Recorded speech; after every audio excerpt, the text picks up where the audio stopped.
Good morning. It's Wednesday morning. It is March 18th. Hope everyone is well. I thought today I would talk a little bit about the review process for AP US history.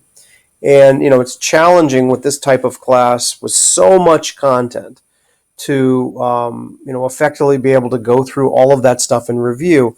But there is a way we can do it that I think not only helps us review lots of content, but also helps us kind of characterize or place or order the content based on the course themes. There are 7 course themes in AP US history. Let's talk a little bit about the thematic nature of the class, give you maybe one or two kind of general examples. And then when we do other reviews, we can use the themes and go through the units by using the themes. I hope that makes sense. I think it does. But maybe it'll become more obvious once we do a couple of these. So this first one is just talking about the themes in general. At the beginning of the class, you got a copy of the themes, and in your class syllabus, the themes are included, and I reference the themes frequently. But there's 7 themes in this class. The first one is identity. So in other words, what is it to be an American? And are Americans all one thing?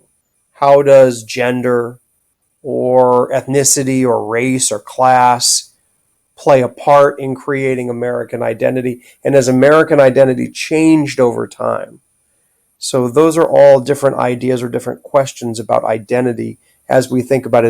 And if you kind of think for a second, you could say, oh yeah, I remember when Americans used to think of themselves as this way in the colonial period, and then maybe this way during the Civil War, and how did that relate to women, and how did they see themselves in terms of identity in American history? And so I'll give you more specific examples when we go into individual units in a review process. When you think about this theme, obviously the key word would be identity. The second part of this, or the second theme that we looked at in class, and we do it over and over again, is economics. So it's kind of technically called work exchange and technology. And it's looking at the American economy and the types of labor systems and how technology changes that and how government interacts in the economy. So I kind of think of it as the economics theme. And obviously, right before we left, we were talking a lot about this innovative and changing role of the government to kind of deal with the Great Depression and those New Deal policies. So if you think about it and reflecting on the units, we've talked about economics all the time and how that changes or shifts, whether it be labor systems or other issues. And you can see after each one of these themes, I'll do my little cursor. After each one of these themes, you can see that I've got some questions that maybe will help you think about what that theme would be.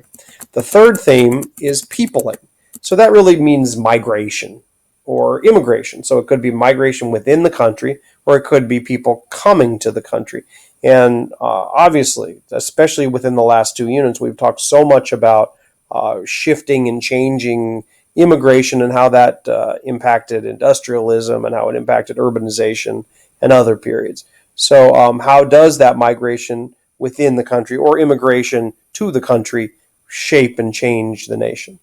The fourth theme is called politics and power, and that really just means government, right? It means how the government situation changes. Of course, like in the colonial period, those early governments, especially in New England, tended to be religious based with the Puritans. In other places, they were less religious based, especially in those early Chesapeake colonies. And then watching that change historically over time, the battles between federalism and local power and national power, that have been really a big part of this course. So when we think about this theme, we're thinking about government. Once again, after each one of these, there's a few questions to kind of think about. Fifth theme, I think this is number 5, is America in the world, and it's basically just foreign policy. How America interacts with other nations and how those factors influence American behavior, both internationally and sometimes domestically. If we're looking at a couple other themes, environment and geography, which is how Americans are shaping their environment. And the final theme that we look at is kind of a catch-all theme, ideas, belief, and culture. So think ideas and values. So those are just some of the themes that we'll be looking at in our review.